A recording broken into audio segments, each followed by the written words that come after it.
And we're back for another podcast with Jordan B. Peterson, one of the preeminent thinkers of our time. And this podcast will absolutely not disappoint. I can't wait to share it with y'all. This episode is brought to you by the Fit for Service Academy app, aubreymarcus.com/FFS Academy, by The Cold Plunge, thecoldplunge.com/pages/amp, by Zen Solar, zensolar.com, and by Onnit, onnit.com/Aubrey. When I think about Jordan Peterson, I think about someone who takes the time to go through every single meticulous thought cycle necessary to test every single one of his ideas.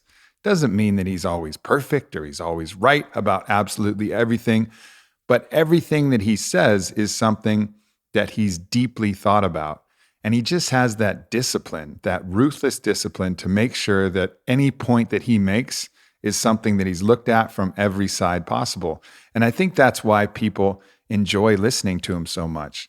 Of course, one of the main conclusions that he continually arrives at, we have to take responsibility for our own lives.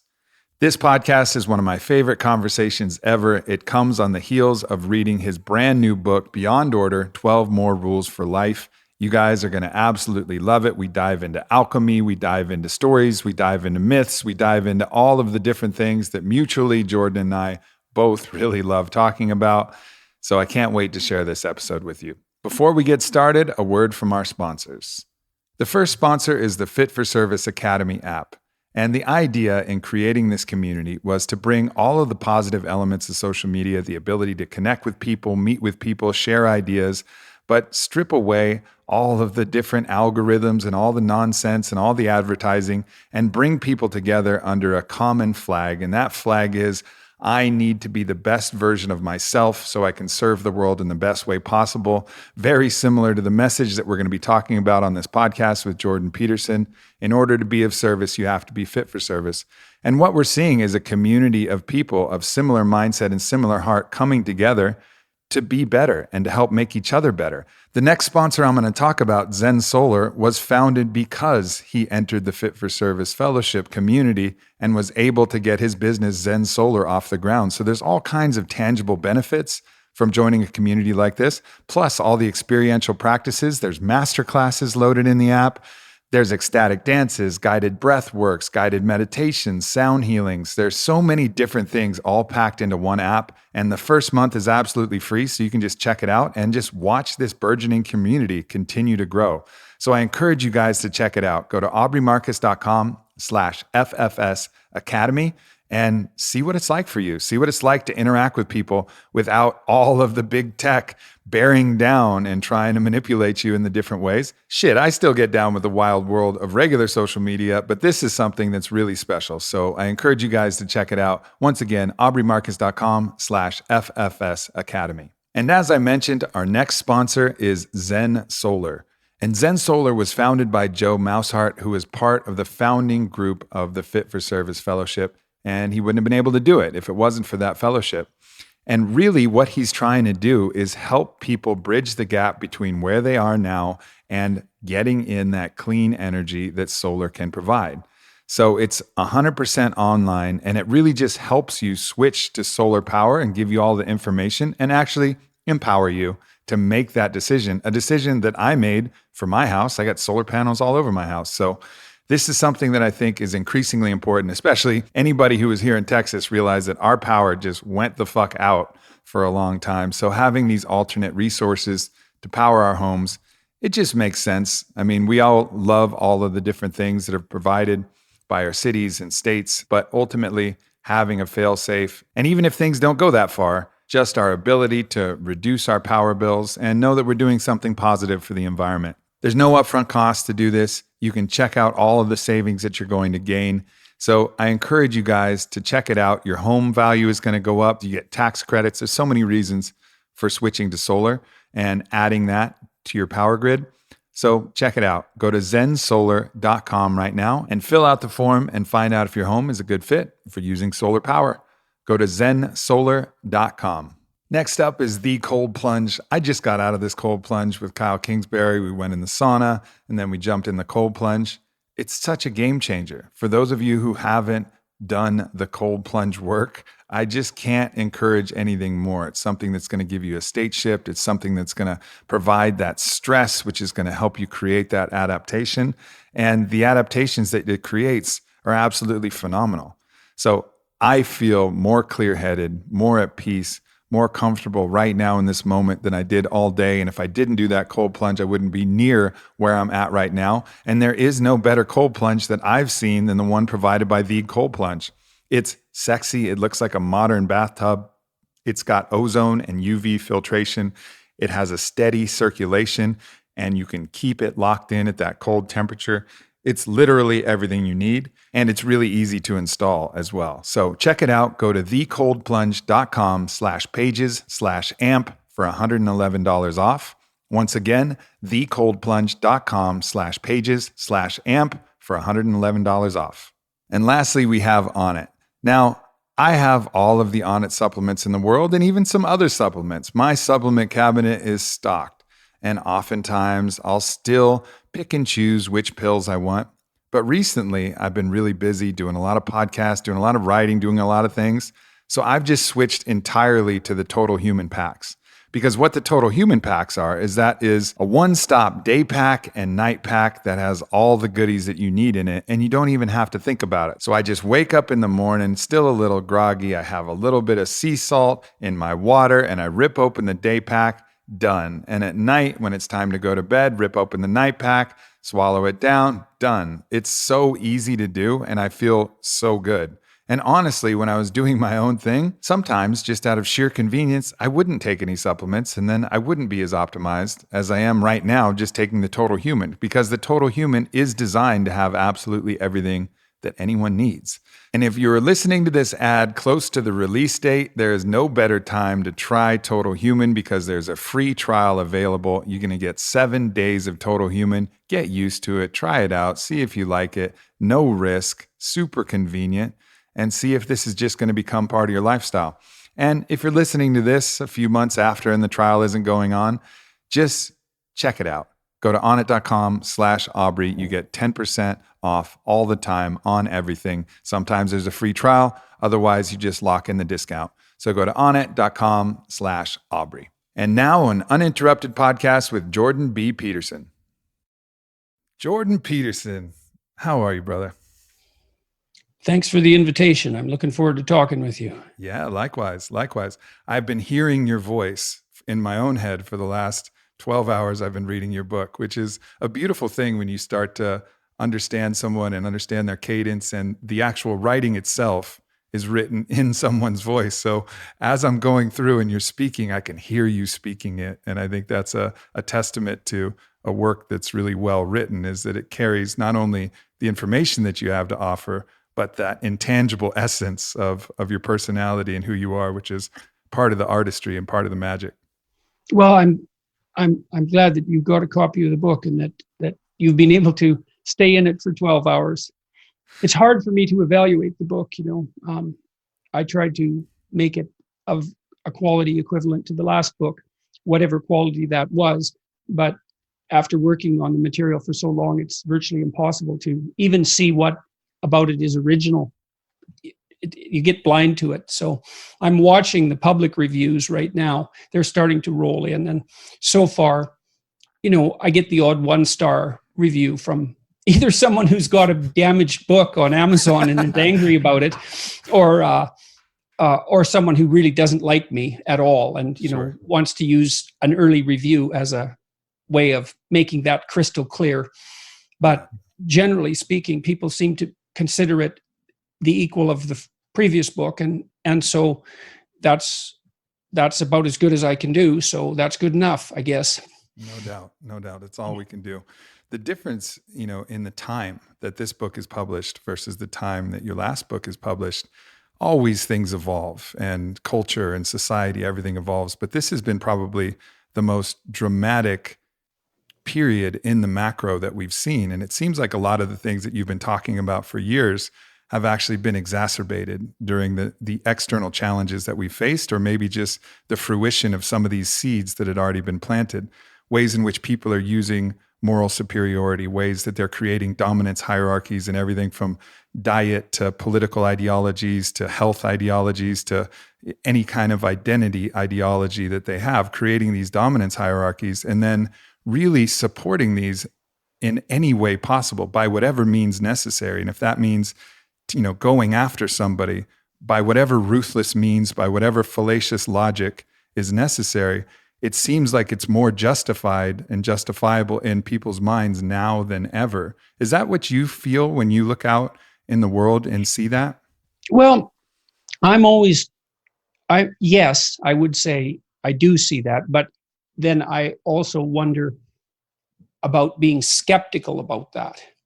And for a variety of reasons. I mean, one possibility is that I'm much more likely to receive information of that type that's in keeping with what I thought was going to happen because people send it to me and I get exposed to it. And it's increasingly easy in some sense to be a prisoner of your own interests online because the online world shapes itself around your interests. And you participate in that by following certain people and not other people. And so it's difficult to get an unbiased estimate of what's actually going on. And then also,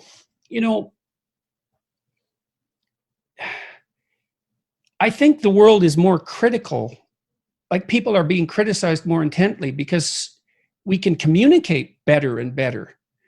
And so it's really easy for 5 random people to send off pot shots, say, on Twitter with respect to a particular celebrity or to put up a blog post. Like Matthew McConaughey came on my blog or my podcast, my YouTube channel and podcast about a month and a half ago, maybe 2 months ago. And there were articles popping up here and there about him flirting with the alt-right and how despicable that was. But it's very difficult to evaluate any of that because the blogs I have no idea what their readership is, for example. I don't have any idea about their sphere of influence.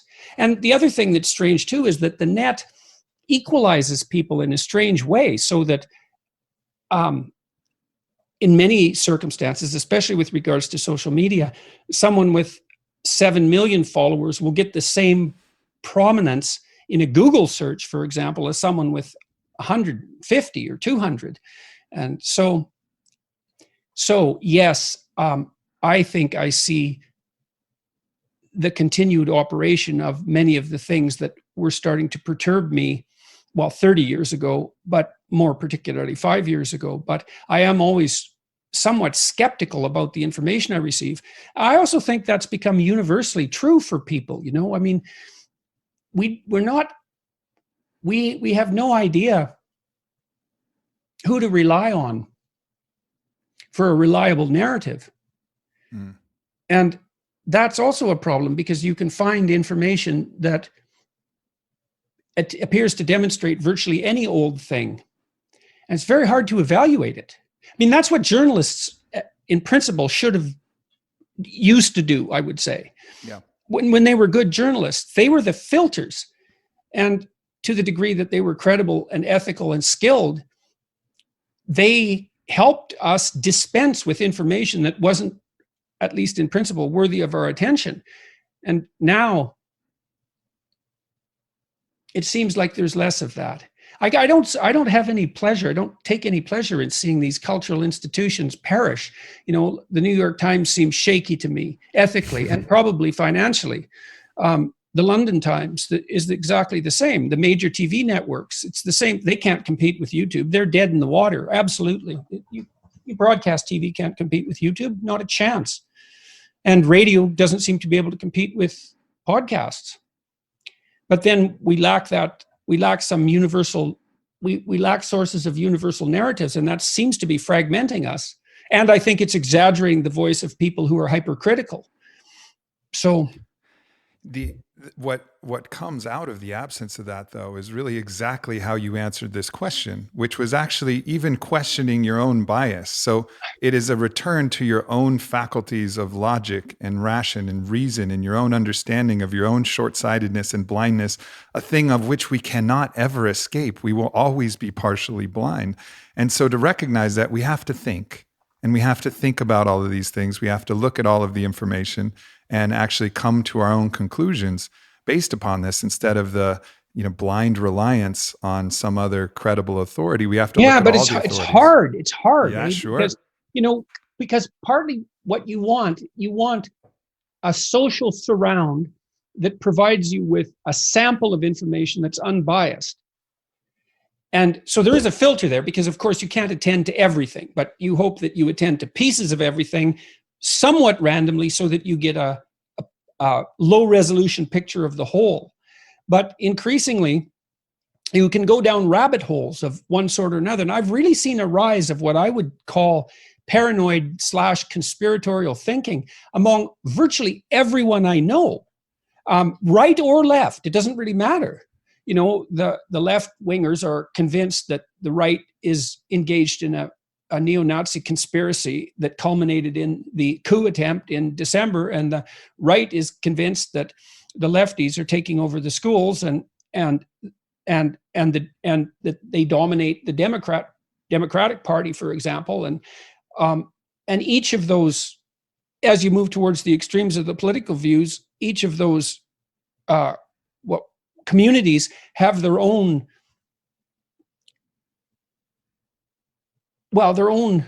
paranoid spin on the world. And so it's very difficult to make sense of it.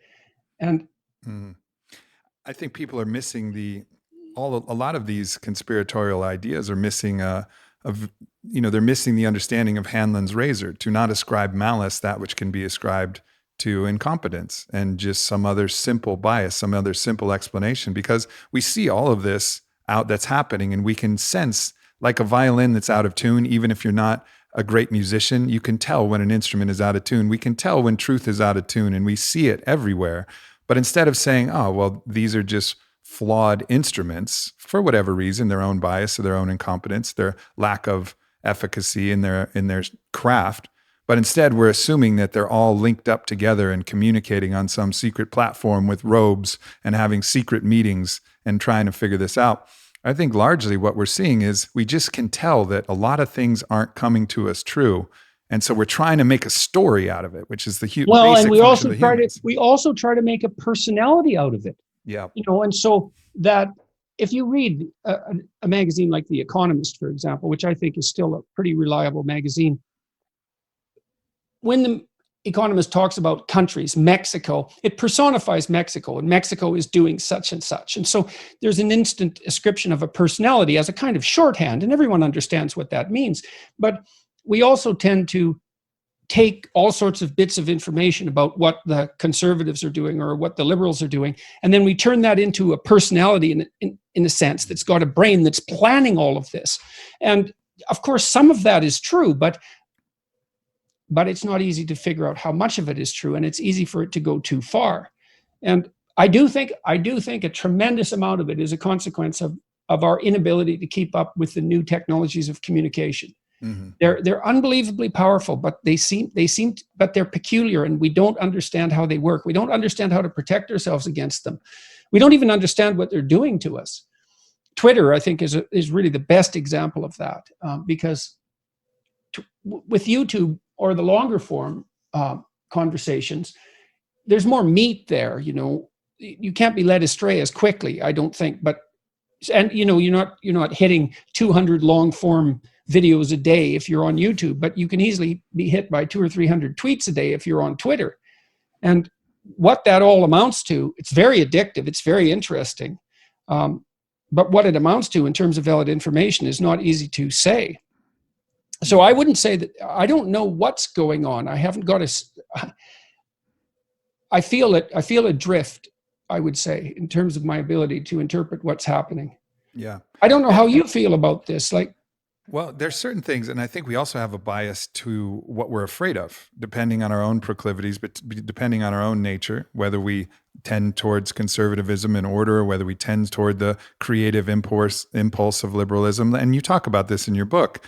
We'll have a bias towards looking at those things that we're afraid of, and we'll see something, and also, kind of our general understanding. So for the most part, I'm like you, curious, navigating, looking at things that aren't true, standing up when I see something that doesn't feel right, being comfortable receiving the arrows that you get for standing up against the consensus narrative, which becomes that tyranny of the majority that tries to keep everything in line.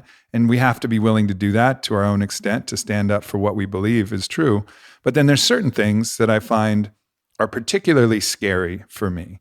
Okay. And so the particularly scary thing was what was coming out of the Davos Forum, the World Economic Forum, when they started putting out things. And this was actually an article that was published a while ago in 2016 on Forbes, and it was published by the World Economic Forum, where they said, "Welcome to 2030. I own nothing, have no privacy, and life has never been better," by the World Economic Forum.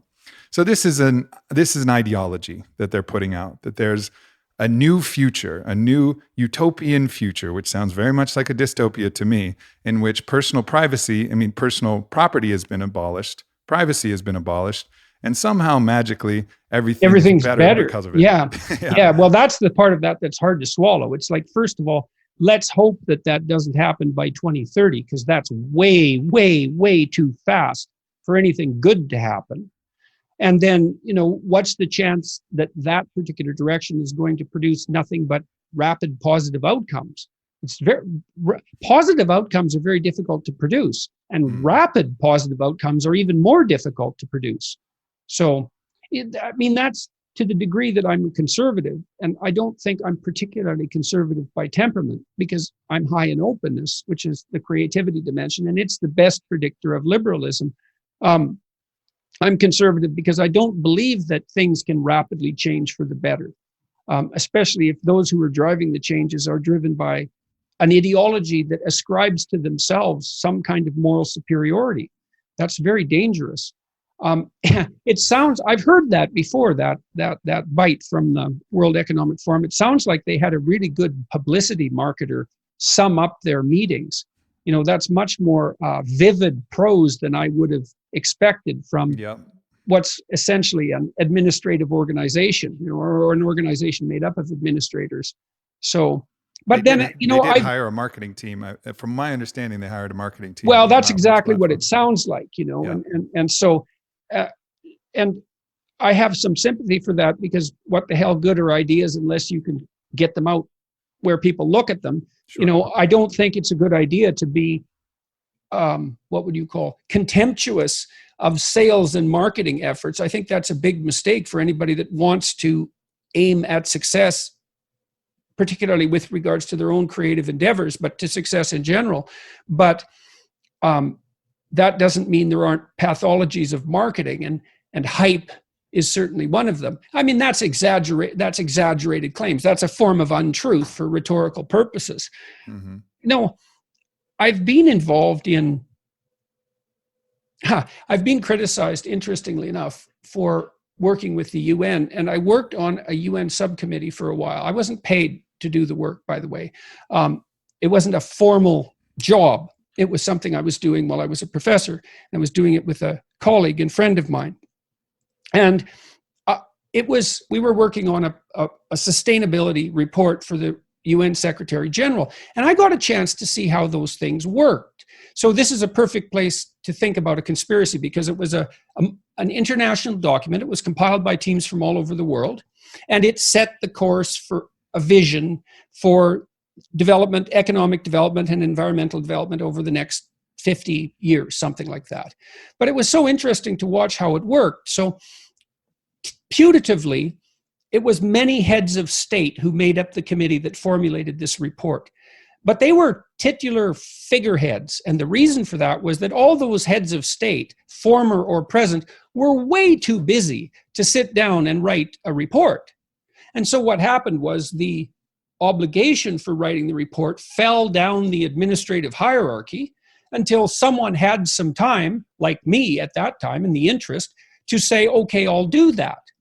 Mm-hmm. And then what happened was that, well, who determined the direction of the document? And the answer to that was, well, whoever was willing to do the work of writing it. Because all the people that were involved had full-time jobs doing something else. And no one that was on the committee was competent in some sense to generate a plan for economic development sustainability over the next 50 years, because that's beyond anyone's capacity. And so what happened was a draft would be written by someone who took the time to write it, and then it would either be accepted or not accepted. But the criteria by whether or not it would be accepted was whether or not someone else would rewrite it. And if the answer to that was no, then it stood the way it was. It wasn't like there was no conspiracy. And I read the first documents, and they were really, I didn't like them at all. They sounded like, to me, like they'd been written in 1985. It was sort of boilerplate UN, North versus South, capitalist versus socialist rhetoric that was 40 years out of date and dull. And so what I did, to the degree that I could, was get rid of that. And no one really objected to that, because it was sort of filler to begin with. It was inertial filler. And so it wasn't and I would also say, certainly the people that I was involved with had motives that were as trustworthy as the motives of any reasonably ethical group of people that you would get together to do something like this. They were hoping to produce a document that would help economic growth and help sustainable economic growth. Now, whether or not they did that, who knows? I don't really know what impact the report had. Some, but there was no conspiracy. Jesus, there wasn't enough central intelligence associated with the process to produce a conspiracy. Right. And it's a funny thing, because you despise your enemies in some sense, but your theoretical enemies, but you're willing to ascribe to them organizational power that's really beyond yours. It's beyond your teams. So, having said that, ideologies tend to work as conspiracies. So, there is something to be said about that. It's go ahead. No, please do. Please go ahead. It's encouraging, though, to actually look at it like this and to hear your accounting, because I think we get kind of spun up and overwrought with our stories, and we will create this Star Wars kind of narrative where a great evil is amassing, the Fellowship of the Ring, Sauron and Saruman are aligning, and we are the few. We as humans, we like that story, and I think that's the root for a lot of this. But then when you actually look behind the curtain, it's all Wizard of Oz. I've never seen that. And I've seen how power operates at high levels, in corporations, in politics, on the right and the left, in entrepreneurial circles. I've never seen anything like that operating anywhere, like an evil conspiracy. And I've met all sorts of people about whom conspiratorial thinking had been generated, often reams of it, and I was almost constantly shocked at the disjunction between their reputation and the reality of their existence. And I should have been less shocked than that, because the media portrayal of me, at least, it's polarized, because there are people in the mainstream media who've been consistent supporters of mine. I'd say it's probably 50-50 on the media front. Mm-hmm. But certainly the most vicious criticism of me has come from the mainstream media and from the liberal intelligentsia, essentially. And if you took that as your guide to who I was, man, you wouldn't want me to be around, that's for sure. You wouldn't want to have me around. I don't think it bears any resemblance to me, but, you might think, well, I'm heavily biased in my favor, but I'm not. My depressive temperament pretty much precludes any intense bias in my favor, I think. Sure. I think a lot of us share that in common, where there's no criticism that could be lobbed at us that's more vicious than the criticism we've offered to ourselves in many of those quiet, self-deprecating moments that we all subject ourselves to. But also, now and then I run across a particularly inspired piece of criticism from a journalist, and I think, no, that's gone beyond even what I've hit myself with. But it's certainly the case that, well, as I said, I've never run into that. I've been in planning sessions with people of all sorts where they're trying to exert influence over policy in one way or another, but not a comprehensive conspiracy made up of powerful people who are directing things in a particular direction for nefarious schemes of their own. And I think you can actually see here's an example of how you can see this in the real world, I think. And I think I'm stunned, for example, at how rapidly the capitalist overlords are kowtowing to the politically correct, especially at the corporate level. And it just stuns me because I think, well, if the capitalists were the evil intelligence that the radical lefties suggest, they'd be much more resistant to going along with diversity, inclusivity, and equity initiatives, for example, than they are, because they're inviting in a fifth column, and they're doing it to please a very, very small minority of people. But cripe, they're just falling over themselves to do it. And how do you account for that? Part of the way you account for it is that there isn't an evil conspiracy working in the background that's even capable of defending itself against what is, in all reality, not that intense a threat. Yeah. So I think perhaps one of the reasons that also psychologically people are imagining these vast conspiracies is it allows people to stand back and say, well, what am I going to do anyways? What could I do against these great odds that are amassed? And it almost gives permission for those sins of omission that you talk about, the lack of courage to stand up for what you believe around a certain idea. If things are overwhelming, then what could you do anyways? And then you can just go on and have the excuse to not make a stand. But if you start to pull all these apart and recognize there's small ideas and little things that are happening, like one of your clients that worked in the corporate environment that you talked about, that, it was something about flip charts and flip charts and how this whole ideology was coming through and how she needed to make her own personal little stand in the way that she could for that. But if you imagined a vast conspiracy, you might just be overwhelmed and say, screw it.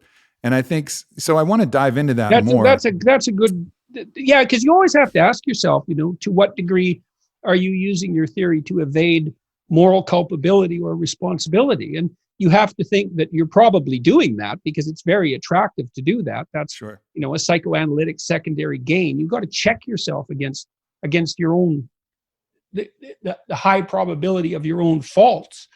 But one of the things I noticed, for example, when I worked in the government, I worked for social services in Alberta as a consultant, province of Alberta, as a consultant years ago, 30 years ago, probably longer ago than that. And, if the Department of Social Services got a letter from a constituent to the minister, that letter would be handed down from the minister to the deputy minister to the assistant deputy minister. It would fall down the administrative hierarchy, but not that far. And someone would answer it and take it seriously.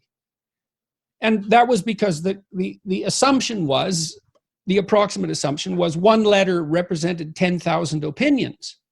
Mm-hmm. Now, if the letter was completely insane, well, that was a different story. But these things were taken seriously, and people do have more power than they think, assuming that they can muster up enough literacy to craft a letter, for example. And that might have been diluted in the time of email, let's say, because it's too easy in some sense to fire off an email. But it's not like politicians aren't watching for response to their initiatives. Not all of them, but the ones that are successful, they actually care what their constituents think, or they don't last very long.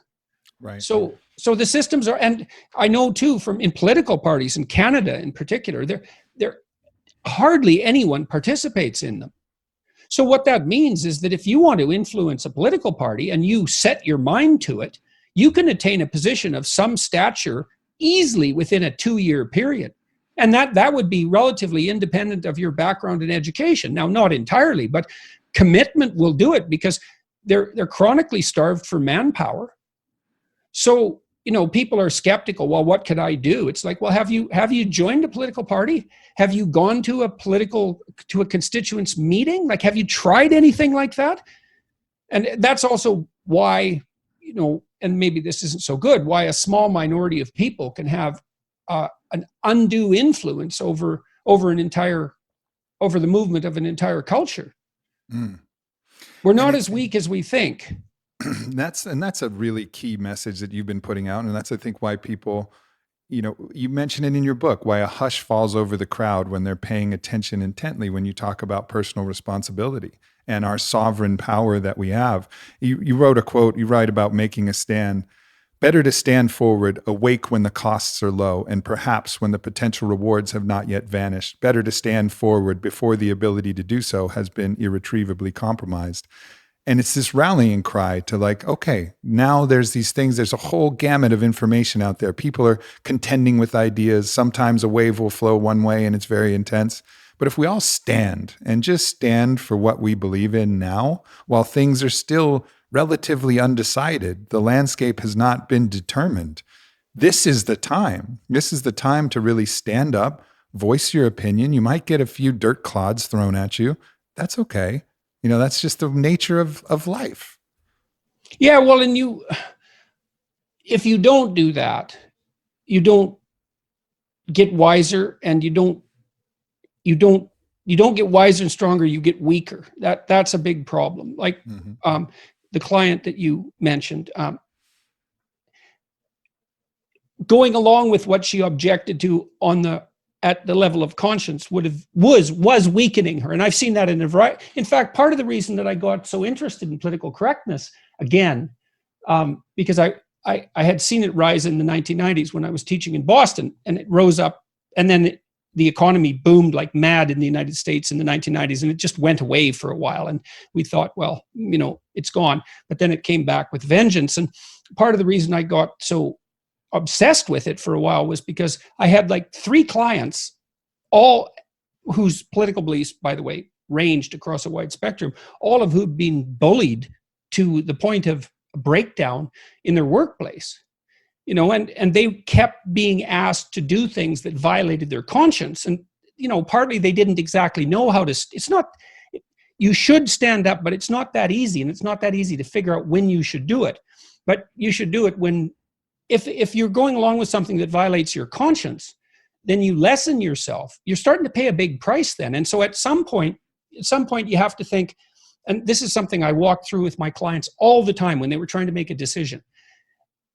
Everyone looks at the costs of making a decision, but almost no one looks at the costs of not making the decision. And the reason for that is like, well, you're sitting there right now and the sky isn't falling on you. And so you're not calculating the costs of sitting there because nothing's happening.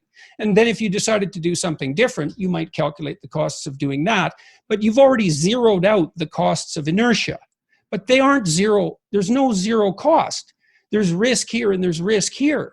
And you don't like that idea because you want security, and no bloody wonder. It's no wonder you want security. But when you're making a decision, you need to reawaken the costs of inertia. I mean, those are opportunity costs, let's say, something like that. There are ways they are formally considered, but just going along as you are when everything is changing around you is also a costly decision. And so if you know that, you think, well, there's danger here and there's danger here, then that, weirdly enough, that frees you up, because then you can pick the danger that you prefer.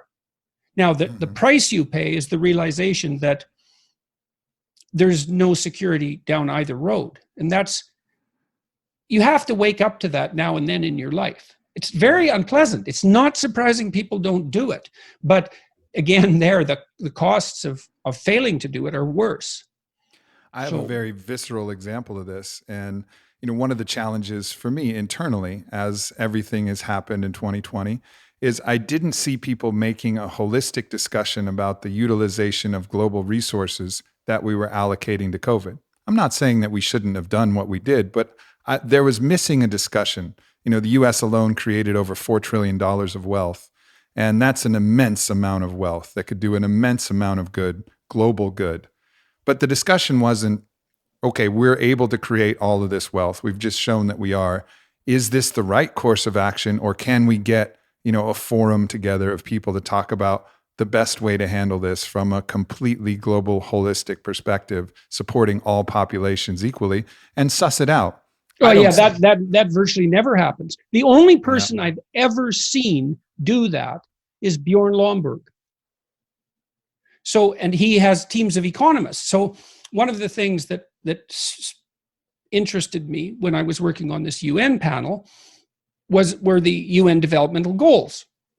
And each of those goals had emerged because every goal was an aim that had a constituency. So, there were groups, political groups, national groups, economic groups, you name it, who had an interest of some sort, and they would make a goal out of that interest, and then that got incorporated into this list of 200 goals. And the problem with the list of 200 goals is that's too many goals.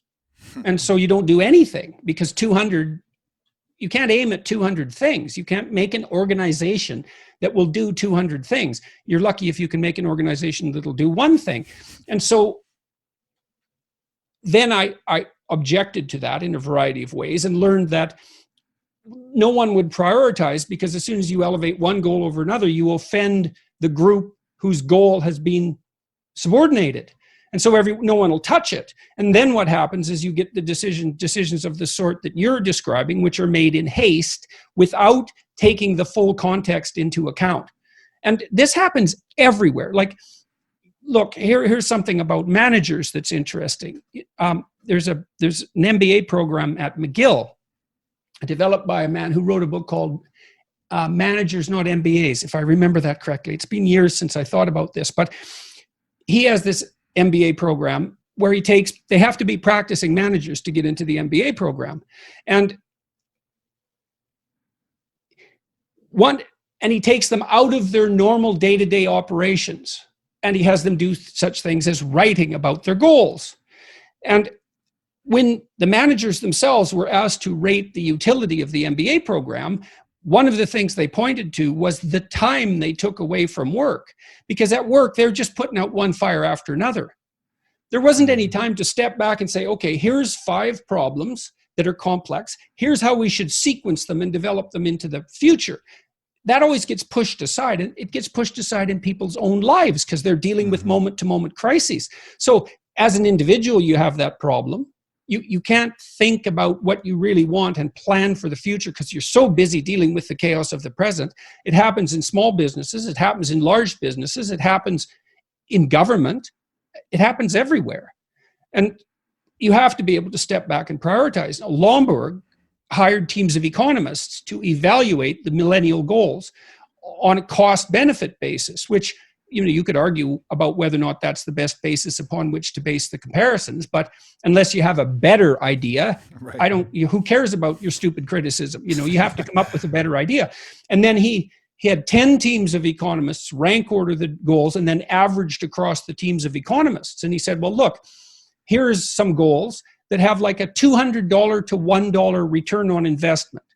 And most of those, and the goals included such things as climate change amelioration, but that fell to something like number 20. So there were way more economically effective steps forward. Most of those had to do with child nutrition and public health. Absolutely. The return on investment was so high. And you look at that and you think, well, that's a no-brainer. And some countries are using it. Lomborg has done his analysis for Haiti, if I remember correctly, for a couple of provinces in India. I can't bring all the countries to mind at the moment, but I've never seen anyone do that as a matter of policy. I think it's brilliant. It's a brilliant administrative innovation, but I've never seen it used. And so necessary. So absolutely. In the absence of that, where I was going with my own personal experience, in the absence of seeing that, it was eating at me, and nobody was having that discussion. And I knew that if I put that message out, like, hey, we got to look at this thing globally. We got to look at world hunger, which some estimates say can be resolved for about 300 billion, and clean water for the world that can be resolved for 120 billion, and the end of child slavery, which could be resolved for, some amount. Like, we got to look at these other things along with everything that's going on with the pandemic and all of this. Let's just have a holistic conversation, knowing that if I put that out, people who have an ideology and a lot of fear would attack me. But I was in a way, the moments that I hesitated, the longer I hesitated, which is that inaction that you were talking about, I was choking on myself. I was getting like more and more small. Like there was a deep, deep problem that was festering inside me as I wasn't able to. You get smaller, and the thing you're fighting gets bigger, at least in your imagination, but also sometimes in reality. Yep. And then I put it out, and of course I get some criticism, but I get also a lot of love and a lot of praise. And it was like I could breathe again. And I think that's the thing that people don't understand is these things. Okay, yes, I knew that I was going to expose myself to criticism. Blogs came and called me all sorts of names because of this opinion, which really was, let's just talk about everything. That was really my only thesis, but they took their own biases and made me out to be a villain in whatever way. But nonetheless, my act of doing it was the best thing for my own human thriving and health. And I hope it actually contributed in some positive way to the outcome I was aiming at. But for me, it was essential. A fair bit of both of my last two books, but I would say particularly the last one, Beyond Order, the new one, is what would you say, encouragement to people to watch themselves, to pay attention, not to think, but just to watch. It's like, and so one chapter is called, I think it's chapter 5, is called Do Not Do What You Hate. And what does it mean? Well, it doesn't mean, geez, I hate getting up at 8 o'clock in the morning to get ready for work. That just means that you're not very disciplined, or maybe that it might mean something deeper. But I'd start with lack of discipline before, rearranging your whole life. Because you might say, well, I hate getting up at 8 o'clock in the morning no matter what I'm doing, and then it's not your job. I don't mean don't do difficult things. I mean, watch yourself. And if you see that you're doing things that make you hate yourself, then consider the cost of continuing. Just notice, because you're reporting to yourself, just like you just said.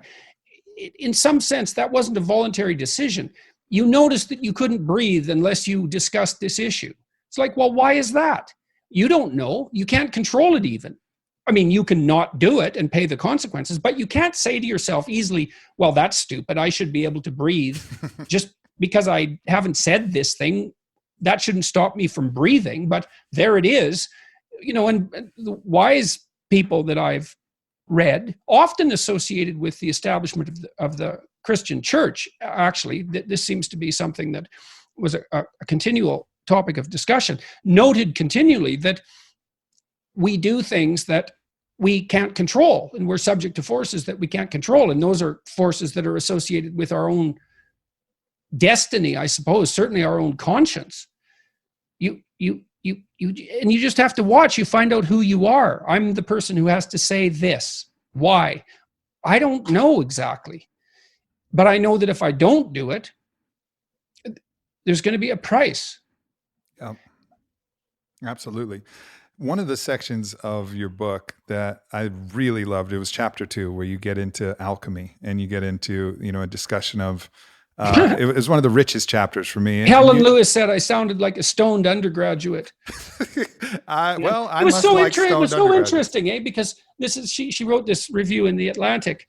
And I was talking about, sorry, I'll let you get back to this right away, but sure. She was talking about, I commented on this, the snitch in Harry Potter, because I found that it's a very old symbol. That's a really old symbol. It shocked me to death that she used it. I couldn't believe she used it because it's really obscure, this symbol. And so I talk about it in the book. And she, that's what she dismissed as the ravings of a stoned undergraduate. But then I thought, well, look, Rowling is richer than the Queen. She came from nothing. She produced this empire. It's an absolute empire. Books that were 600 pages long that she could read to children in stadiums. A whole string of movies that dominated the entertainment landscape for like 6 years. It was a global cultural phenomenon. It's like, well, don't you think that's worth looking into? That's what makes you a stoned undergraduate? Or are you so clueless that you can't see that when something like that happens, there's a mystery? It's why in the world would the story of a magical orphan become a multi-billion-dollar, decades-long global cultural phenomenon? Well, if you're interested in culture, if you're interested in anything besides narrow politics, you'd think that would be worthy of investigation. It's not easy to see these things sometimes for the mystery that they are. No doubt. So, And I think it's what you Anyways, say about stories. Stories can be true stories. The story of Harry Potter and the Snitch is a true story because it's in resonance with a real idea, something that's in the collective consciousness, something that's in our primordial psyche in a way. And so when we hear it well, otherwise it portrayed, wouldn't be collective. We exactly. wouldn't all enjoy it. And look, we can go to those movies. We suspend disbelief willingly, instantly, and we get immersed in the story. That's magic. That's magic. What's going on? It's worthy of investigation. So, anyways, I sort of sidetracked that. Well, but that's actually exactly where I was going. So okay, I'm going to read this section, and you're talking about the snitch as the alchemical symbol of the round chaos. And you say this: the seeker is the person who is playing the game that everyone else is playing, and who is a disciplined expert at that game, but who is also playing an additional higher order game, the pursuit of what is of primary significance. The snitch, like the round chaos, can therefore be considered the container of that primary significance. So for those of us who don't know the Harry Potter movie, there's a game called Quidditch, and it's basically like lacrosse, and you try to get the ball in the goal, but there's a seeker who actually is seeking this magical golden orb, which has alchemical kind of roots and in the round chaos. And if they seek that, the game is over, and it's been given that, additional, as you say, primary significance. And this concept was really, really interesting to me to have it unpacked, because I watched some Harry Potter and I saw it and I saw the game. That, of course, didn't occur to me. It was just like, oh, this is the rules to this game.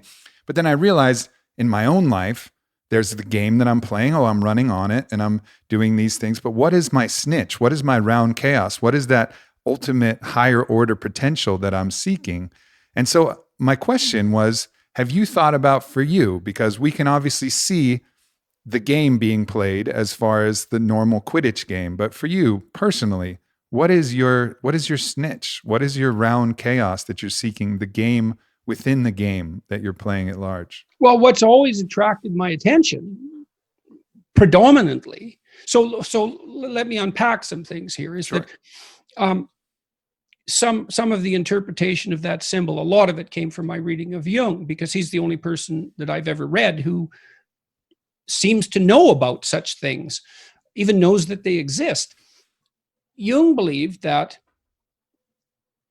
your interest, which is a relatively involuntary phenomenon, right? You get interested in things, but you can't make yourself interested in something. The interest grabs you and grasps your attention. And so Jung thought of that as a deeply seated biological mechanism, which it obviously is. It's a neurological mechanism of some sort that governs, it has the capacity to possess your voluntary attention, just like hunger does. When you get hungry, you're typing away, writing a book or something, and you get hungry, hunger starts to grab your attention. Well, look, you're interested in some things and you're not interested in others. Well, why? Well, some of that has to do with your choice, but not that much. A lot of it has to do with who you are in the deepest sense. And Jung believed that you were likely to become interested in things that furthered your development, furthered your psychological development, made you more and more competent. So, for example, you might really come to admire someone, and so what they do grabs your interest. And that happens with children quite a lot. And they get interested in kids who are slightly ahead of them in the developmental curve, and then they mimic them. And so the interest is something that grabs you to move you forward on the developmental curve. And so it's the manifestation of your potential higher self in the present. And Jung described that as the self. The self was, in his view, the totality of your being. It's not definable. It includes you in the future. And you are, in some sense, something that's coming to be into the future. Hopefully to be more than you are, although, not always, because we also degenerate. In any case, your interest pulls you along on a particular developmental pathway. I've always been gripped, in some sense, by things that are very, very dark. And most of what's by pathology of one sort or another, which is, of course, partly why I'm a clinical psychologist, but I wanted to remediate it. I wanted to help, but it was the compulsion to investigate the darkest of darkness. And whether that's been good for me or not, well, that's that's a different question. I suppose it has been extremely good in some ways, and it's been complicated. We could certainly say that, but then more, I wanted to figure out what would protect us from that darkness. And I guess it was because I was so shocked, existentially shocked, when I first encountered writings that pertain to the Holocaust and to other genocidal acts of that sort. And I was always interested in that for some reason from a psychological perspective. It's like, what compelled people to do that? And how can we not do it again? And that, so anyways, anything that focused on that grabbed my interest. That's why I read Jung extensively, and Nietzsche and Dostoevsky and Solzhenitsyn. Those are the people I ran across, others as well, who seemed to have some answers as far as I could tell. And so that's what it's been for me. Yeah. I don't know why. It might be my proclivity towards depression. I really have no idea. I'm a creative person by temperament, and I also have this depressive illness. Maybe it's the consequence of those two. I don't know. Who knows, right? Who knows what pulls you forward? The ancients would typically externalize these forces, when they couldn't understand it. And you talk about that with the god Mercury. The god Mercury was the one that drew you to these different things. But he's got wings and he flitters, and that's what your attention does. It pulls. It's like in Up, that Pixar movie. Every time there's a squirrel, the dog. That's their snitch. That's the grip of instinctual forces. It's very comical, but and see, in human beings, I think it's unbelievably sophisticated, because I do believe that we're compelled to follow a line that leads to our further development. And I do think that involves mimicry of the hero, for example. The hero, psychologically speaking, is that figure which represents a potential stage of development for you. And you'll find your hero because you'll admire something or someone. And why is that? Well, I gave you the best explanation for that I can. That's the future you, in some sense, manifesting itself in the present, saying, here's where you could go. Yeah. And that's the instinct for growth. Another aspect that they externalized was the idea of the daemon, which is almost like the mercurial impulse that's taken and stretched out for a long time. It's something that's continually drawing you towards some potential realization of what you're capable of. And they put that again in this kind of demigod landscape. But of course, that was just their way of understanding things. Well, but it also makes a tremendous amount of sense. Like, sure. to make rage a god, like Mars. Well, yes. Why? Well, it's immortal. I mean, rage will be here long after you're gone. You're definitely its pawn at times. It's not obvious who's in control when you're enraged. Yeah. In fact, at some levels of rage, that can even be a legal defense, because we recognize that you can be out of your head. Your normal personality isn't in control. And really powerful motivational forces have that transcendent reality. It's not, rage is older than human beings. It's really, really old. And it can have you in its grip. Sexual impulses the same way. Hunger. All of these things are unbelievably powerful forces. And they don't just operate on the primordial level, as far as I'm concerned. There are sophisticated gods of motivation. And we are possessed by them when we do such things as go to movies. We don't notice as what the hell are we doing watching this movie? Why are we entertained by it? Why does it grip our interest? We don't know. We don't even question it. It's like, well, it's entertaining. It's fun. It's interesting. If it's interesting, you don't have to justify it. Then you think, right? Well, that's interesting in and of itself. If it's interesting, you don't justify it. And then someone can tap you on the head and say, look what you're doing. And you think, oh yeah, that's kind of odd that I'm doing that. What the hell am I doing standing in line for 3 days to see Star Wars when I'm an atheistic engineer? Right. What's going on here? Oh, look at that. It's a religious impulse. Yeah. And I don't have a religion. And so this is filling the gap. And that's why I go to Star Wars conventions. And I'm possessed by something that I haven't pursued. Mm. One of the things that you wrote was really powerful for me to read, because to me, I think it described my snitch, my round chaos, that thing that I'm seeking underneath the games that I'm playing. And so I'm going to read this little snippet here. Who could you be? You could be all that a man or woman might be. You could be the newest avatar in your own unique manner of the great ancestral heroes of the past. What is the upper limit to that? We do not know. Our religious structures hint at it. How would someone who determined to take full responsibility for the tragedy and malevolence of the world manifest itself? The ultimate question of man is not who we are, but who we could be.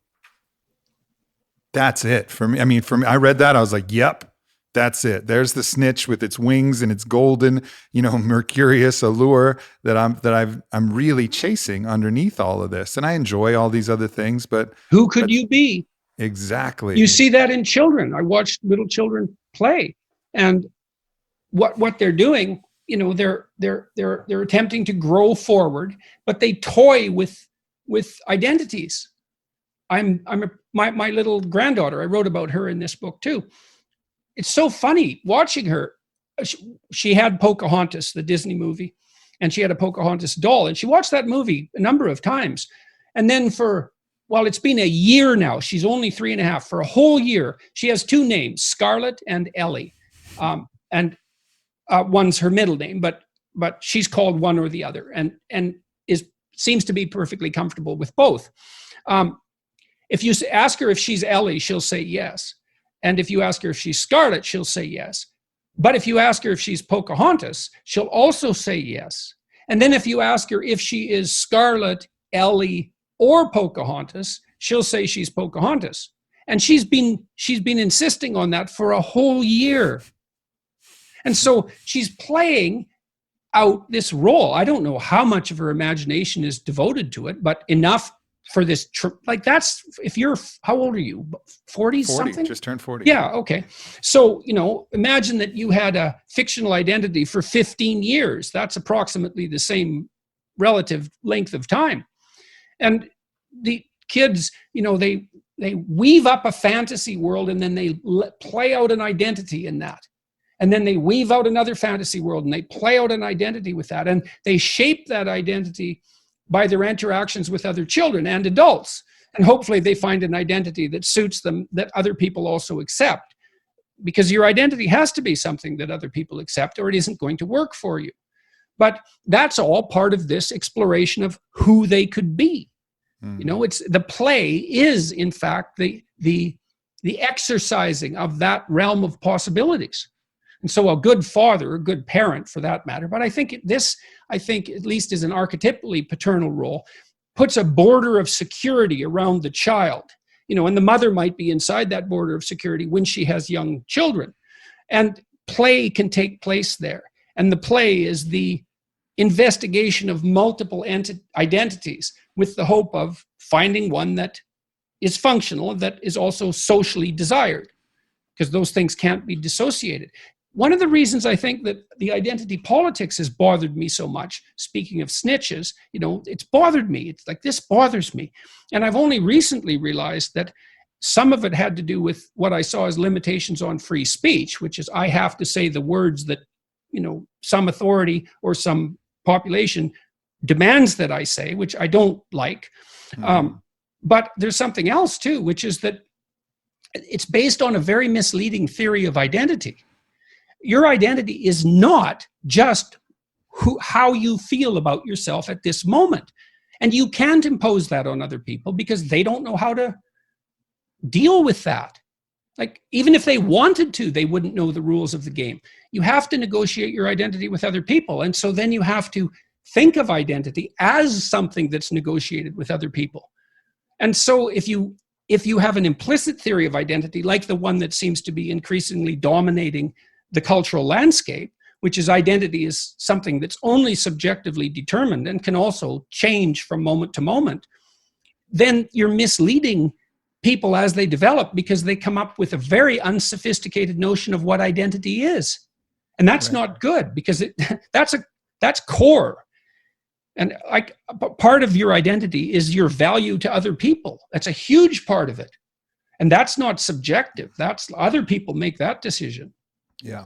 So and you talk about that in I think it's chapter 3 where you say that's one of the ways we keep our sanity is talking to other people and the interaction with our community and all of these other things that isolate us more and more to a single subjective perspective is going to lead to a certain madness. It is definitely exactly. Well, I tried to impress upon some of the trans activists that were after me when I first made some public statements. I said, look, I didn't say it this eloquently, unfortunately. I said, what I would have liked to have said now, at least, was it isn't obvious to me at all that your theory of identity is going to serve the function that you assume it is.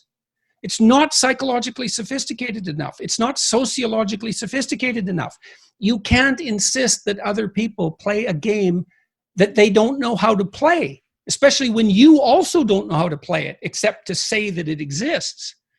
So, and this sanity issue is, a lot of us is externalized because we're such social creatures.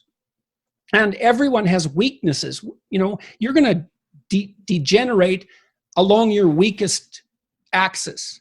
And if you're and you won't be able to control yourself because some of your weakness will be precisely that inability to control yourself on that axis. Like maybe you have a biological predisposition to alcoholism and, you have 3 shots of vodka in 20 minutes and you're like on top of the world.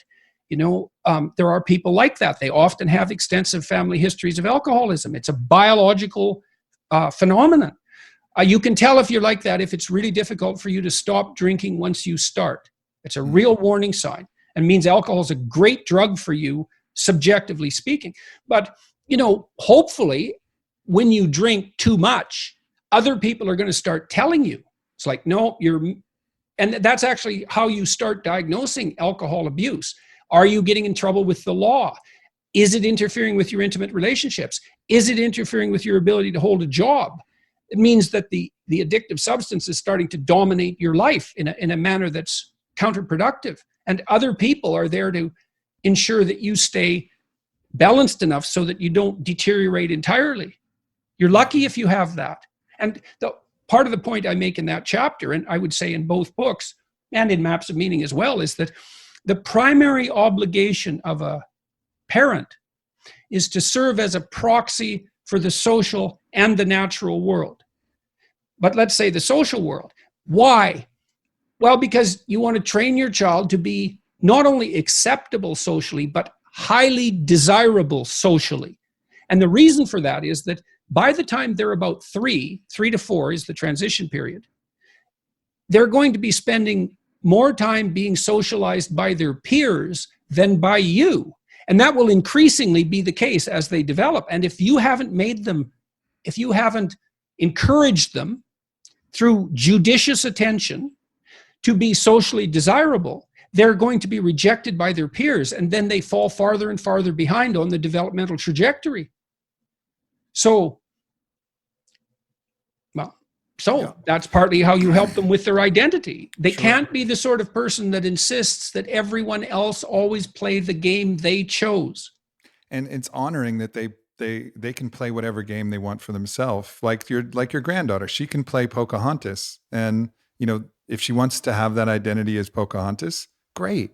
But to demand and to shame anybody who decides to call her Ellie, for example, who just doesn't know any better, knows that name. That's where I think it gets that's where the ugliness of it comes out. Like the freedom to express ourselves how we want, but then softening the edges of this thing and just recognizing, okay, if you know somebody and they really prefer to be called something. It was like when I was 30, I changed my name from one of my middle names was Chris and the other middle name was Aubrey. My legal name was Michael, and it was all a big mess. I decided to take my grandfather's name, Aubrey.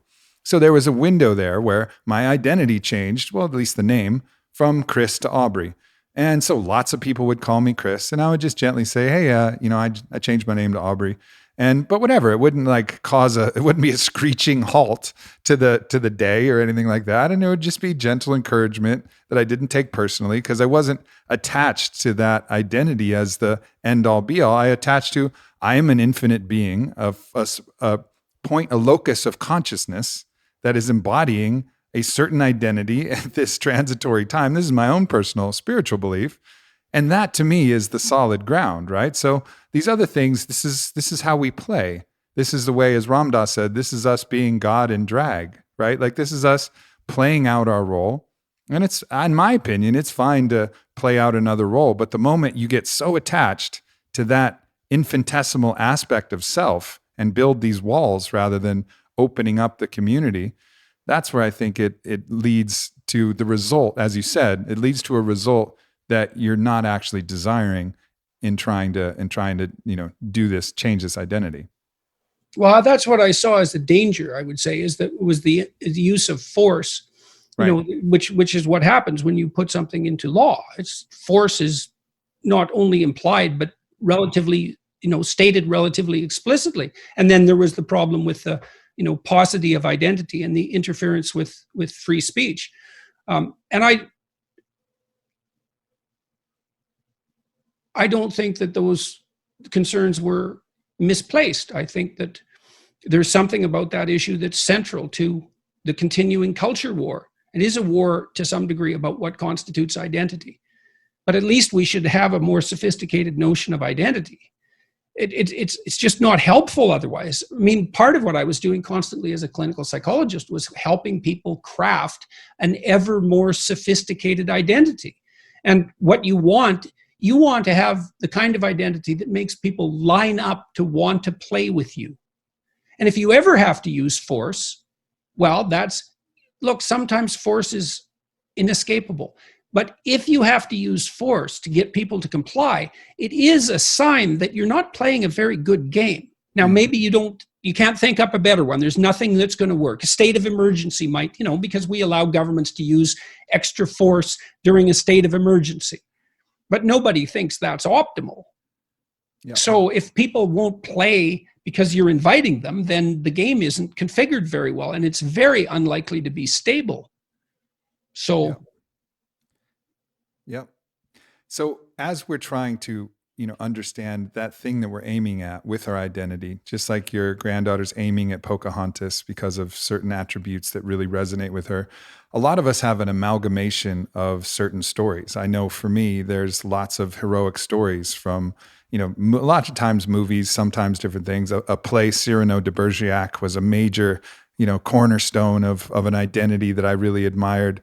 And when he said something like, when troubled by all the many possibilities that lay before me, I decided to be admirable at everything. I was like, aha, that's my guy.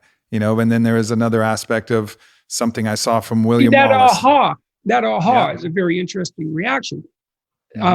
That's an insight response. It looks like it's right hemisphere mediated. And it is, I would say, the initial manifestation of the next stage of identity. So imagine that it's sort of a Piagetian theory in some sense. You're at a particular stage right now, and that stage would involve a particular worldview and the behaviors that go along with that. So the perceptions and behaviors. But it's not enough because you haven't mastered the whole world and you're making mistakes all the time. And then there's other neurological mechanisms so maybe that's a more left hemisphere phenomenon, the instantiation of that identity. Then there's right hemisphere mechanisms that are tracking your errors and and keeping track of them. And the errors are an indication that your theory is incomplete. So the errors accumulate and the information around the errors accumulate, and another identity starts to become formulated, and it solves all the problems your previous identity did, but also some additional ones. When you have an aha moment like that, it's the manifestation of that next identity that's making itself known. It's because it's being built from the bottom up. It isn't explicit yet. And then you'll encounter an explicit statement. You mentioned a couple there, and they map onto that. And that's the aha. It's like, oh yes, that's what ties together these things that I've been wrestling with in the back of my mind, right? Someone made it explicit. And that's well, that's one of the great things about language. That can also help fill in the gaps too, because then, you can start to make arguments based on that observation.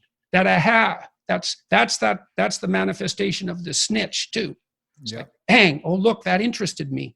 That's pulling me along somewhere. Where is it going? Now, hopefully it's going to the next me. This is also why, in book 1, in 12 rules, I said, don't tell the truth, or at least don't lie. Well, why? Well, fundamentally, because if you deceive yourself repeatedly, you mess up your identity. You mess up the neurology, for that matter. It no longer produces outputs that map on well to the world. What that'll mean is that your interest starts to become pathologized. And then you're really in trouble, because your interest manifests itself involuntarily. And so if you mess up the machinery that unconsciously orients you, that you don't have control over, but that has control over you, you're lost. You're lost. There's nothing that can lead you back.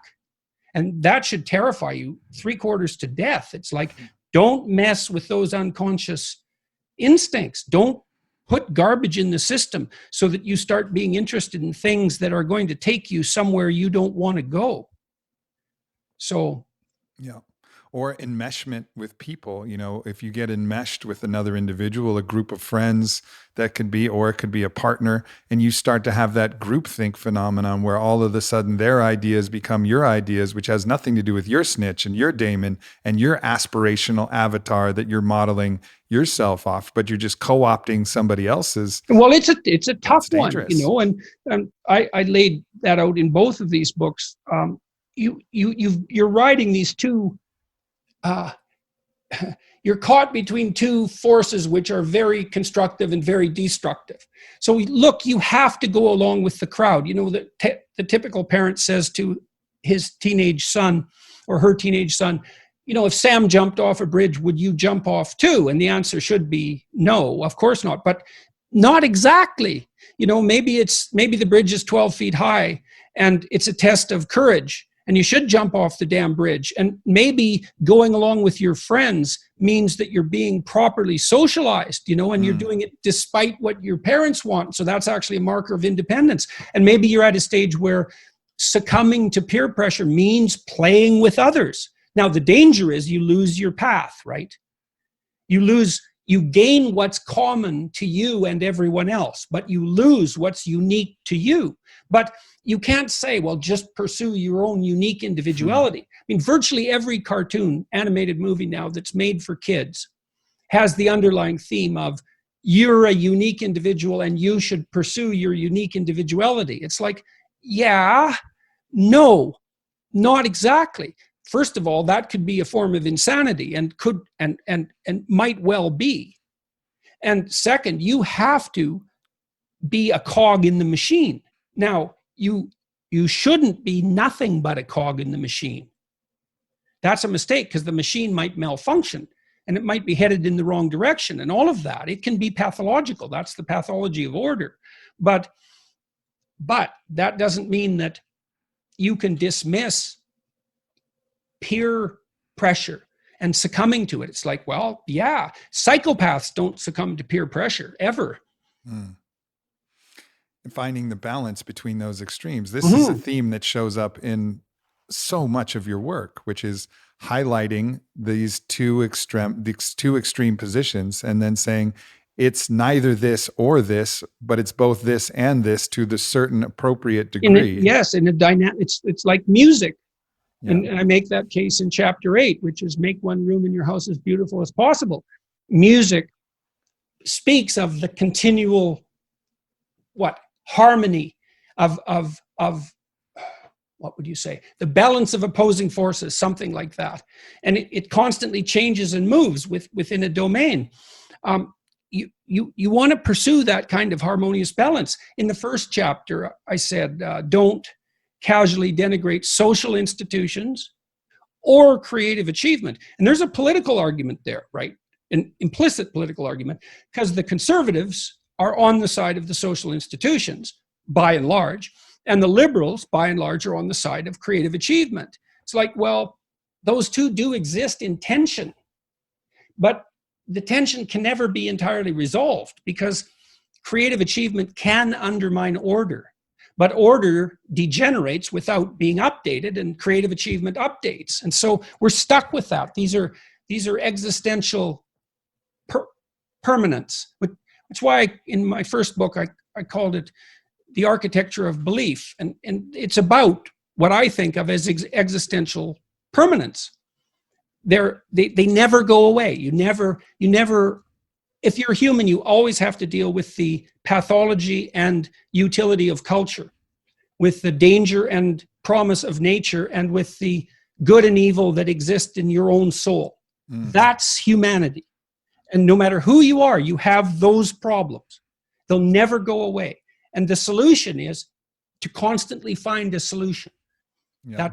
There's no final, death is the only final solution to that problem, set of problems. It's juggling. And it's in the juggling that the solution is to be found.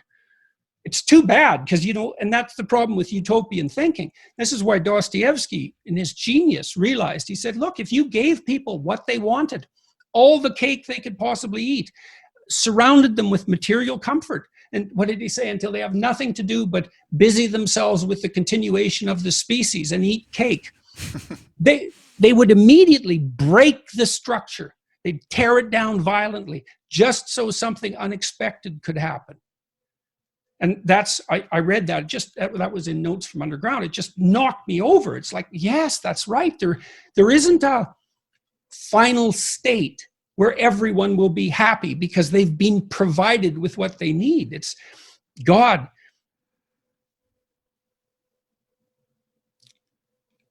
It's not that simple. No. And there'd be no point in life, I suppose, if it was that simple, because you could just solve the problem and be done with it. And understanding that, we can look out at the world and we could say, I can't believe this is happening. Why is this happening? Oh, woe is me. Or we can say, you know what? I'm here for this. This is the challenge that's presented. These are the dragons that have appeared out of the ethers. But I am the hero of my own story. And I'm going to, and really it goes back to how you and your community and your tribe, so to speak, which is made of your family and your dear friends, your ohana, your community. How are you going to stand against the challenges?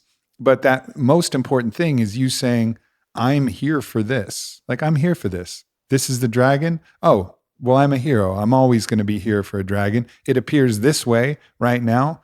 So be it. And that's where the hero has that kind of smile here I am. The alternative doesn't seem productive. Yeah. In chapter 11, which is do not allow yourself to become deceitful, arrogant, or resentful. It's kind of a summary chapter of everything I've ever written, I would say. I kind of outline the reasons why people become deceitful, arrogant, and resentful. And we have our reasons. It's in some sense, it's a miracle that it doesn't happen all the time. And so I say, well, here's the problem. Death chases you, you're mortal, and illness will be a part of your life and a part of the lives of people you love. And it will be terrible, maybe beyond your imagining. You're stuck with that, man. And culture, there's a tyrannical aspect. It crushes you and turns you into a cog and maybe destroys the best in you to some degree. You're stuck with that. And then Christ, you're just a massive contradictions and trouble. You can't get yourself organized. You're doing all sorts of things you don't want to do and not doing the things you should do. And, putting obstacles in your path just so you can trip over them. Well, there's the landscape. Well, why would you turn to the dark side, let's say, in the face of that? It's like, no wonder, obviously. But it doesn't help. It seems to make everything worse. So, and it doesn't seem, if you're objecting to the fact that things are bad, it doesn't seem that making them worse is a tenable solution. It's an attractive solution at times because people think deeply, oh, to hell with this, it's so awful that I'll just add to the misery out of spite. And man, if you don't see the compulsion of that argument, either you're not, I don't know, maybe you're fortunate. you're sheltered. Maybe you're saint-like. That would be good. But it and you see this in clinical practice all the time. Voluntary confrontation with what is threatening and unknown tends to be curative. And not always. Like there are mistakes people make. So for example, you often see these trauma teams rush in to talk to people just after, say, a mass shooting or some kind of terrorist attack. And like, it does not help people to have them review the trauma that they're currently experiencing. Not unless it's problem solving oriented. It can just make it worse. But if it's an old memory, well, then voluntary recall and explicit reformulation seems to be useful. Or at least it's better than anything else we know. Right. That doesn't mean it always works. Yeah. And the pragmatism of all of these things, I think, is beautiful to explore, because you don't take them at face value. Well, of course you should do this, but you actually take the time to think about it and come up with the pragmatic reasons for it. And I really appreciate that about all of your work. As we close here, I'd just like to offer you a moment to talk directly to the people listening who want to take that stand, want to be the hero of their own story, and just give them a few words of encouragement as they look out into our landscape, look deep into their own chaos, into their own soul, and want to bring out the best that's possible for them. Well, I would say, the first decision you have to make is whether you want things to be better or worse. And it seems to me that better is a better aim. And if that's what you want, then you can orient yourself to becoming fully on board with that. That's your motif. And I would say that's love in the religious sense, is that love is the desire that all things flourish. And you might think that's evident. It's like, it's not evident. This is hard because things are difficult. It's easy to become spiteful and bitter and resentful, and to be self-denigrating, and not to work for your own furtherance because you're ashamed of who you are, like deeply ashamed, maybe even ashamed to be human. The destructive species that we are, constantly raping the planet, that self-loathing can go very, very deep. So this is hard. But that's the first thing. Do you want things to be better or worse for you and for the people around you? It's like, well, so that's your goal, to make them better. Perhaps that's your goal. When I was a clinician, that's what I was always working on with my clients. It was like, I'm on the side of you that's aimed at making things better. No unconditional positive regard, because there's going to be parts of you that are working at counter purposes to that. And we're not on their side. They're to be judged and dispensed with, not in a contemptuous or dismissive manner, but with the knowledge that those elements of your personality are not serving the goal. And that doesn't mean that might be bringing them on board. So if you're aggressive, that can serve the good.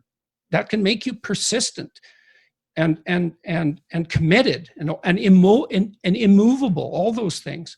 And then the next thing I would say is, watch for resentment, arrogance, and deceit. They're your enemies. And see if you can reduce the influence they have over your life. And then that's where you have to watch and feel, am I lying?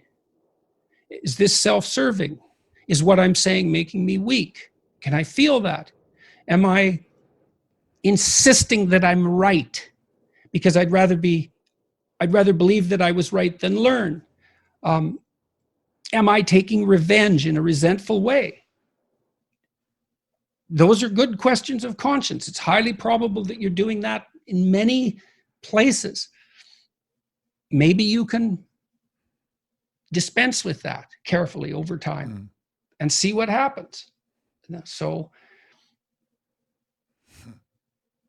it's worth running the experiment. Yeah. And putting our everything into it, because that's where we'll really learn, by giving that endeavor. Well, that's a good aim It's a good aim, but you can start with even a little couple of percents of you aim towards that. You can start badly. And that's a useful thing to know too, is like, you can improve your life a little bit at a time. And it's very difficult to be all in. We talked about that earlier. Who knows who you could be if you were everything you could be? That is a limitless case.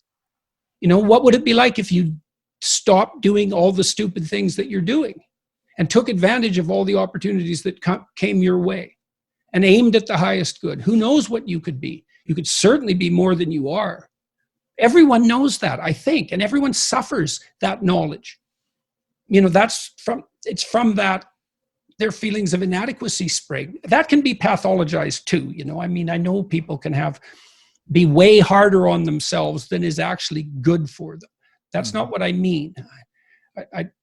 It's hard to distinguish between those even, but it can be done, I think. And we're all here, waiting to see that story unfold. All of your community, everybody in your community, there may be some jealousies and there may be some other factors. There may be some people rooting against you. They're probably not your community and you just haven't revealed that yet. But we're all waiting and watching to see your story unfold. We're waiting to see what that answer is. What can you be? And that's inspiring. That's a story that's going to be told and lived out in this life. And everybody who watches you live that story will be inspired by that because they'll be inspired to live their own story. And that's, I think, the most important message is, live as the hero and allow that to be, the fable that has grandchildren saying, I'm going to be whoever your name is, I'm going to be this person because you lived in such an inspiring way. And that's what draws me forward. And I think draws all the heroes forward of our time. And that's what we need right now. And that isn't done at someone's expense. Yeah. Not if it's done right. It's done with the benefit of everyone else in mind. And that's a case I try to make in the book too. Like if you're acting in your own self-interest, because you're a community that stretches across time, you have to take your own future self into account constantly. And so impulsive selfishness is not useful, even selfishly. And so you can make the most out of yourself, I believe, without taking anything away from anyone else. It's only beneficial. Now, people might be annoyed at you because you're more successful on some dimension than they are, and perhaps that hurts. But, well, if to deal with that, we'd have to eradicate the possibility of ever being better at anyone ever being better than anyone else at anything. And it doesn't seem to me that we want to push equality that far. That would be a nightmare for sure. But it would. Yes. And I think at the darkest edges of the demand for equality have that horror at their root. It's like, well, you're going to take away from everyone what they have to offer by insisting that everything is equal. It's like, no, you want people to be able to trade the best they have with other people. That's a good deal for everyone. And I think the solution is, again, you talk about this, the absence of that divine understanding. And we may have different understandings of the divine, but when you start to say that the actual goodness or betterness of a person is only limited to the identity dimension and the accomplishment dimension of their existence, well, that's where you run into the problem. But when you can say, in the eyes of God, all people are equal, which is a truism that I see, at that point you say, listen, everybody, we are all equal. There is equality, absolute radical equality in the eyes of the divine. In that divine spark, the monad that we carry in our center of centers, we're equal. Now let's allow the flourishing of difference and development to make this life fucking interesting. Let's celebrate all of the differences and the struggles and the challenges and how everything goes, because equality is already the foundation. So now we can celebrate everything else without getting too lost in all of these different games. Yeah, well, that is a danger. It's a danger that we'll lose that as we lose our religious traditions, because that presupposition of transcendent equality, which is a very strange proposition, but I think you formulated something about it very well, which is that, well, it allows us to answer a certain question, is that equality is a value. And so we assume that everyone has a transcendent value, and that transcendent value is of equal value. And great, that makes everyone sovereign. That's the source of your natural rights. It's the reason that culture has to respect you as a sovereign individual. You bring something to the table as a consequence of your being. And having established that, as you pointed out, well, perhaps we can tolerate the differences that remain, or even say, and that is what you do if you celebrated diversity. Like, it's really become clear to me that the demand for diversity and equality are in terrible and irreconcilable conflict with one another. Mm-hmm. It's like, if diversity means anything, it means important difference. And if important difference means anything, it means inequality. So, that's going to be a tough nut to crack. Mm. To end this, when you have those quiet moments where you commune with the divine, with God, what is your process? What is the way that you pray, that you commune with that impulse that seems, so important in your writing, in the essence of your being? And even, I will say, you walking around when we did this in person the last time, the emanation of love that you put out, which can only come from a source that is both internal and beyond. I really witnessed and felt that from you, not only in your work, but in the presence of who you are. When you commune with that, what is the way that you access that divinity?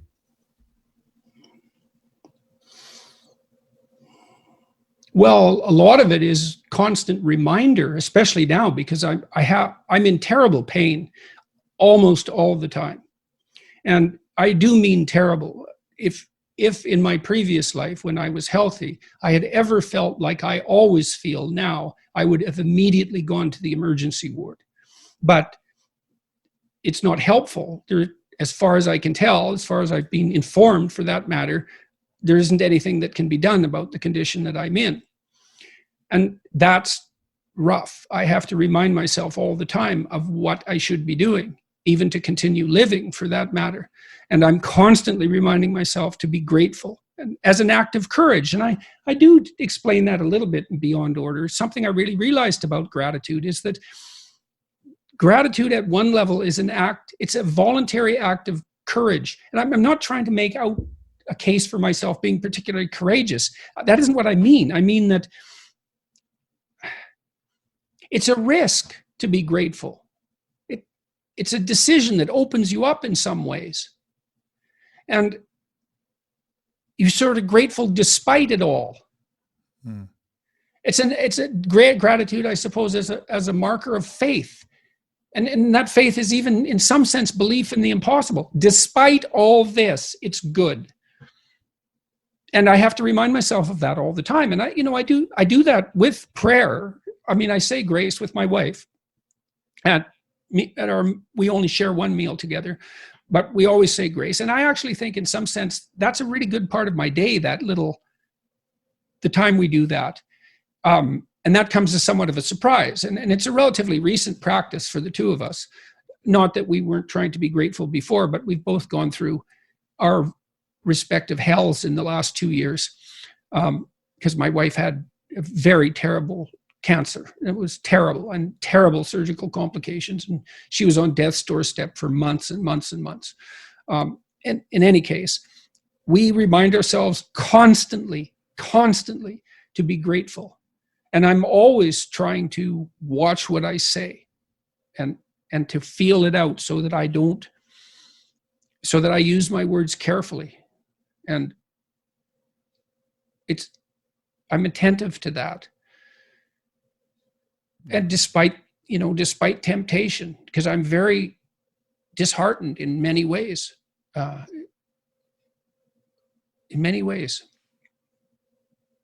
Well, just from, one person to another, thank you for your courage to keep going. And thank you for everything that you've offered thus far, and that you will continue to offer, as you've been an inspiration to so many people. So it's been a great pleasure. I mean, really, and it's kept me alive. It's so interesting, I suppose, too, because, spent a lot of time trying to be of aid to people, let's say. And the consequence of that, I suppose, was that when I needed it the most, I got a lot of that back. And that wasn't something I expected. It's like when my wife was sick in the hospital, we had hundreds of letters of support.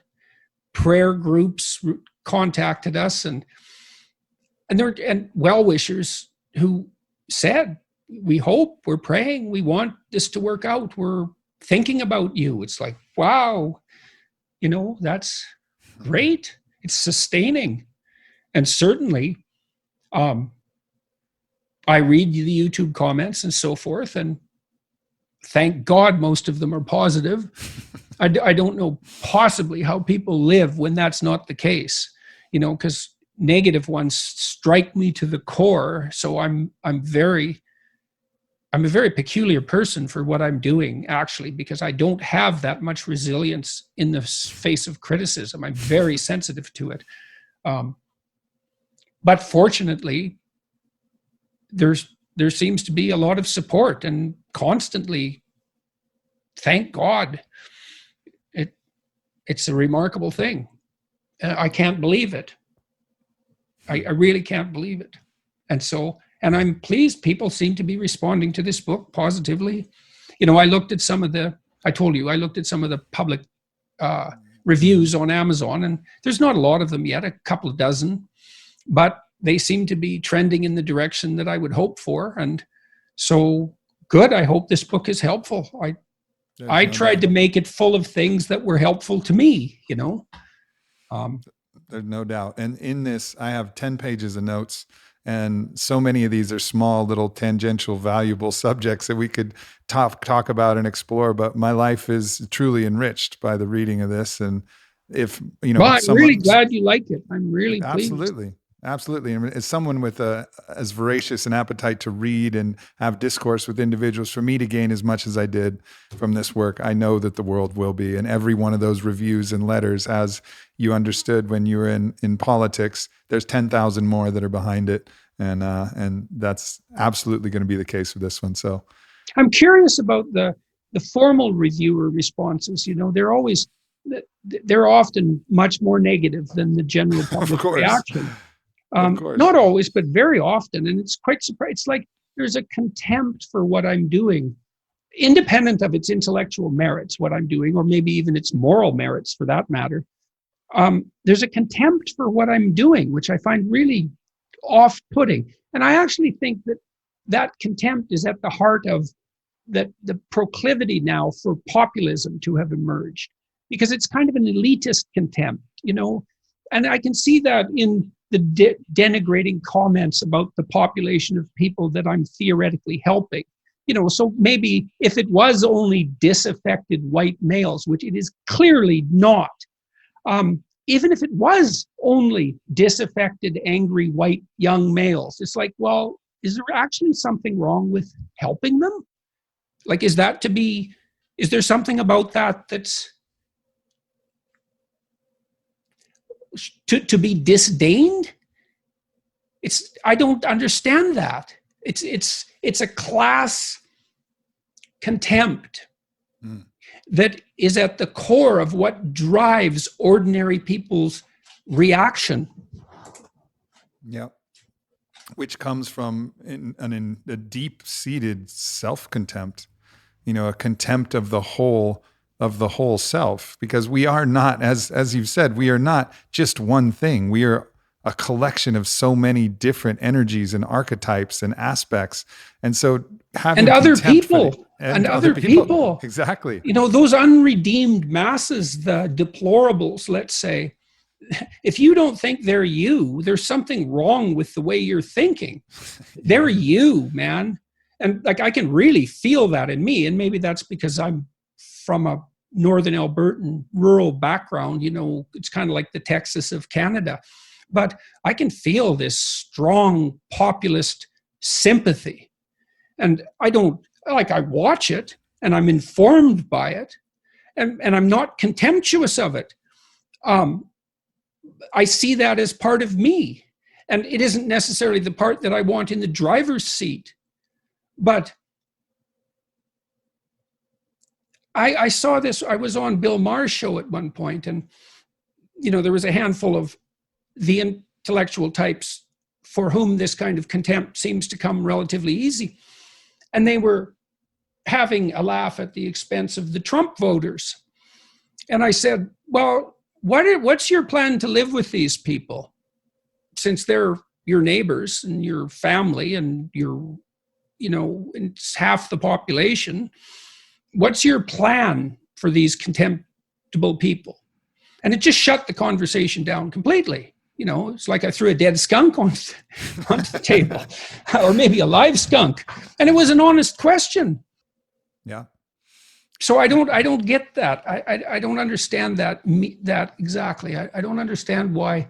And I don't get why what I'm doing is met with that kind of contempt, especially because it's such a lovely thing to engage in.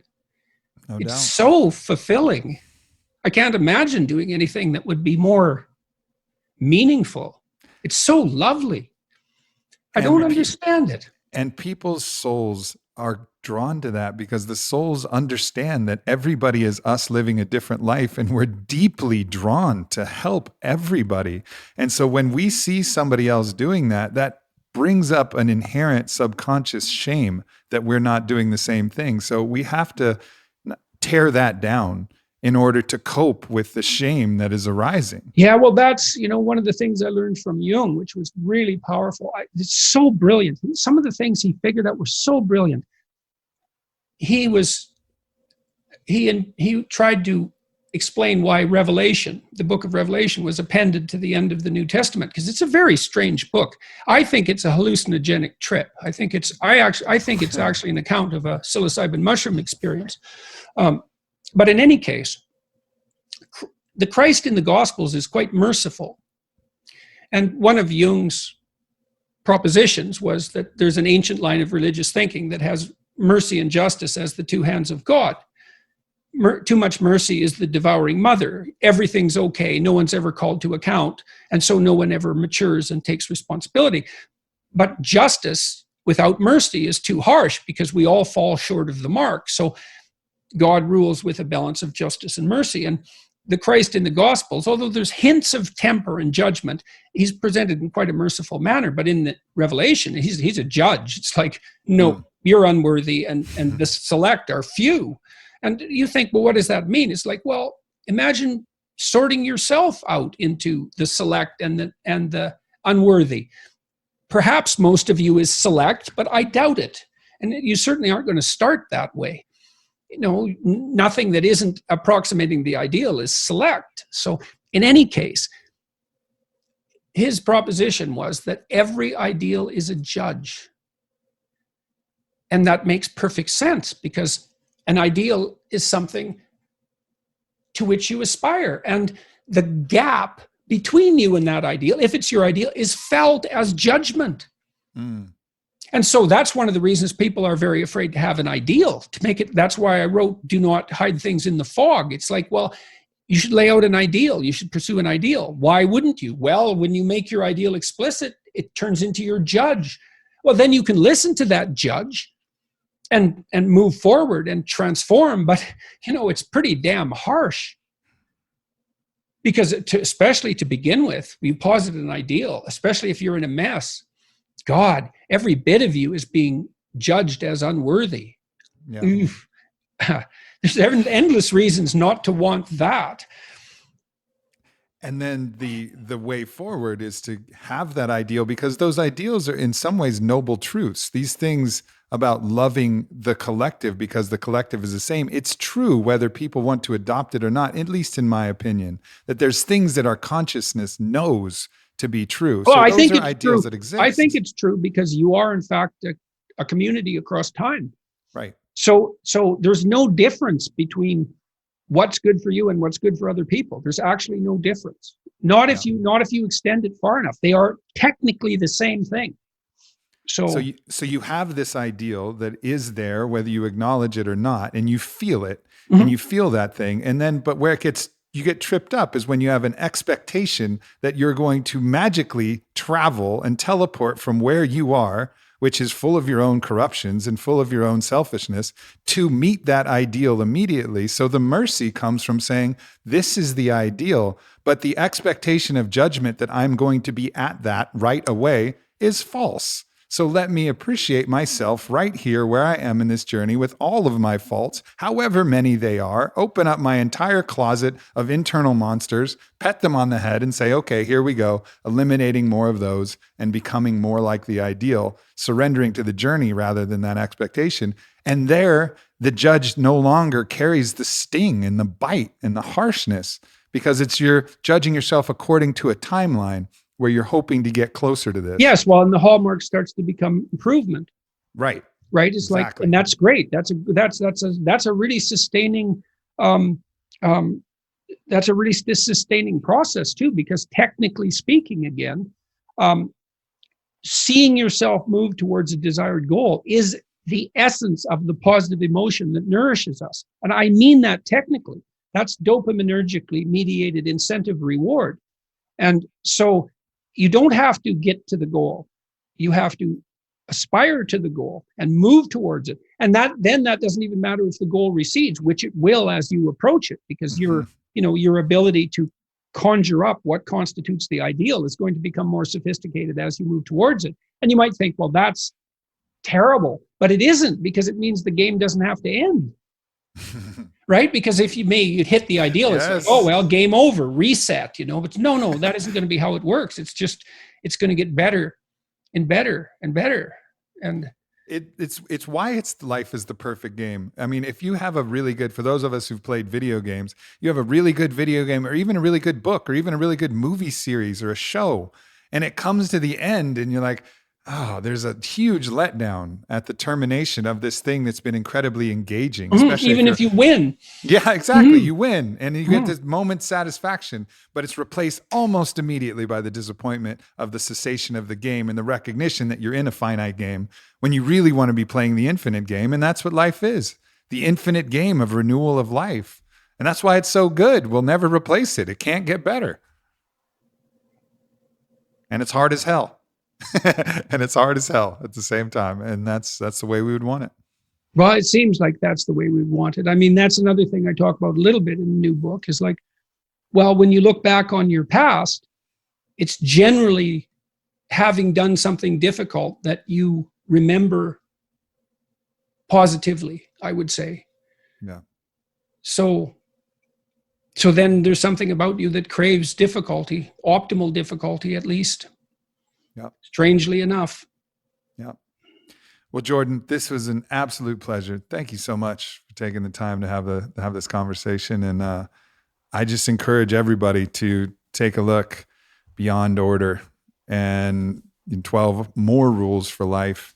It's phenomenal. And just the utmost gratitude for you for doing what you do. Thank you so much. Well, thank you very much for the invitation. I enjoyed our conversation, and I'm always aware that it's a privilege to have access to public attention in this fashion. And I appreciate not only you, but the attention of all the people who are going to be watching and listening this. I take all your attention very seriously, dead seriously. So, and I appreciate it constantly, really minute by minute. So thanks. Thank you, everybody, for tuning in. So much love. Thank you, everybody, for tuning into the podcast. I want to mention one more time that if you're interested in finding out what your sacred role is for your tribe of friends, go to aubreymarcus.com/tribe and find out what combination you are of being the scout, the anchor, the alchemist, or the elder. Once again, that's aubreymarcus.com/tribe. Thank you so much for tuning into the podcast. I love you, and I'll see you next week.